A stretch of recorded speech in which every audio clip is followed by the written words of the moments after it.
अस्सलाम वालेकुम। उम्मीद है मेरी तमाम वाइटी फैमिली खैर आफियत सी होगी। अगरचे मेरी वाइटी फैमिली अभी छोटी सी है, आपसे रिक्वेस्ट है मेरे चैनल को सब्सक्राइब करें और बेल आइकन को भी ज़रूर प्रेस करें ताकि हम बार बार मिलते रहें और हमारी फैमिली बड़ी हो जाए।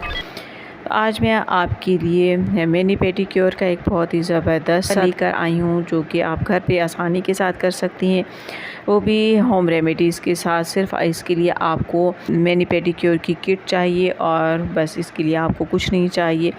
आपके पाँव जितने खूबसूरत होंगे उतना सस्ते से सस्ता जूता भी आपके पाँव में बहुत खूबसूरत लगेगा। और अगर आपके पाँव बदनुमा है, आप अपने पाँव की केयर नहीं करती, आपके पाँव उनका कलर फेड हो गया है, आपके नाखून बहुत ही ख़राब हो चुके हैं, तो महंगे से महंगा जूता भी आपके पाँव में बिल्कुल भी नहीं जचेगा। तो आज जो मैं रेमेडी आपके साथ शेयर करने वाली हूँ वो ना सिर्फ पाँव के लिए बल्कि हाथों की स्किन के लिए भी बहुत ही फ़ायदेमंद है। और इसका इस्तेमाल हाथ और पाँव की स्किन को बहुत तेज़ी के साथ ना सिर्फ फाइट करता है, उनका टेन दूर करता है और बहुत जल्द हमारे हाथ और पाँव बहुत ज़्यादा वाइट भी हो जाती हैं और काफ़ी अरसे तक वाइट रहती हैं। तो आप बजाय पार्लर जाकर पेडिक्योर की सर्विस लें और वेटिंग लिस्ट में आप बैठी रहें, तो आप बस सिर्फ एक छोटी सी किट ले आएँ और घर पे ही आप होम रेमेडीज़ के ज़रिए से अपने हाथ पाँव की केयर करें और पार्लर जैसा महंगा रिज़ल्ट फ़ौरन हासिल करें। तो आज जो रेमेडी मैं आपके साथ शेयर करने वाली हूँ वो ना सिर्फ आपका टाइम बचाने वाली है बल्कि बजट फ्रेंडली भी है और इसके बहुत ही ज़बरदस्त बड़े कमाल के रिज़ल्ट हैं और इसके रिज़ल्ट बहुत देर पा भी रहने वाली हैं। और आप इसको एक तरह से मिनी उपटन का नाम भी दे सकती हैं। हमारे किचन में बहुत सारी ऐसी चीज़ें मौजूद होती हैं जो कि है हमारी स्किन के लिए, हमारी बालों के लिए बहुत ही फ़ायदेमंद होती हैं, बस हमें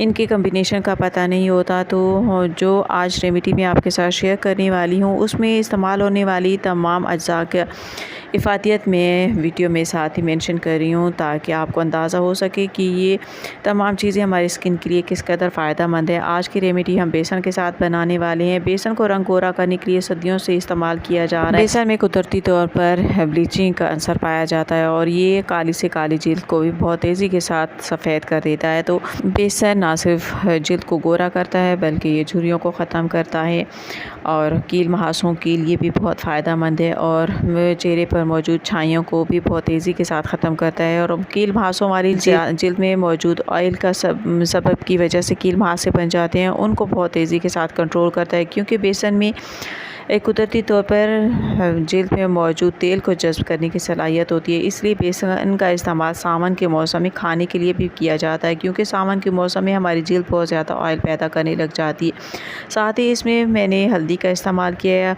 हल्दी भी जिल्द को तेज़ी के साथ निखारने के लिए बहुत फ़ायदेमंद है और इसके लिए आपने आंबा हल्दी का इस्तेमाल करना है।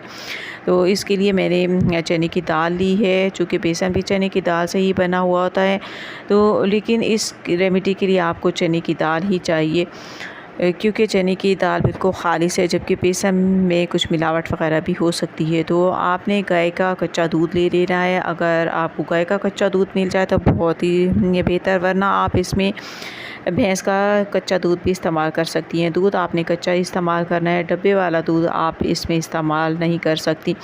और इसमें हमने 1 चाय के चम्मच जितना आंबा हल्दी का पाउडर डाल दिया। अगर आपके पास साबित आंबा हल्दी है तो आप साबित आंबा हल्दी को भी डाल सकती हैं। तो इन तमाम चीज़ों को यानी 3 चम्मच जितना चने की दाल और हल्दी को आधा कप दूध में आपने रात भर के लिए भिगो के रख देना है ताकि दाल जो है वो दूध में बिल्कुल नरम हो जाए। तो इसको तकरीबन मैंने 24 घंटे के लिए रख दिया था। दाल बिल्कुल नरम हो चुकी है।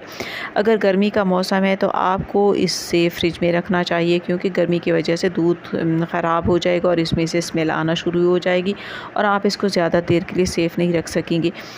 तो इनको भिगोने के बाद जार में डाल के बहुत अच्छे से आप इसको ग्राइंड करके इसका एक पेस्ट बना लें। तो यकीन करें ये इतनी इफ़ेक्टिव रेमेडी है कि इसके इस्तेमाल से आपके हाथ पाँव तेज़ी के साथ गोरे होने लग जाते हैं। और गर्मी के मौसम में ख़वातीन जैसा कि अक्सर पानी का काम करती हैं और पानी की वजह से भी स्किन के ऊपर बहुत ज़्यादा टेन आ जाता है, तो उसके लिए भी ये बहुत ही फ़ायदेमंद है। इस रेमेडी को आप सर्दी और गर्मी दोनों में इस्तेमाल कर सकती हैं। तो इसको बनाने के बाद अब इसमें मैं आधा चाय का चम्मच जितना ब्लीचिंग पाउडर मिक्स कर रही हूँ।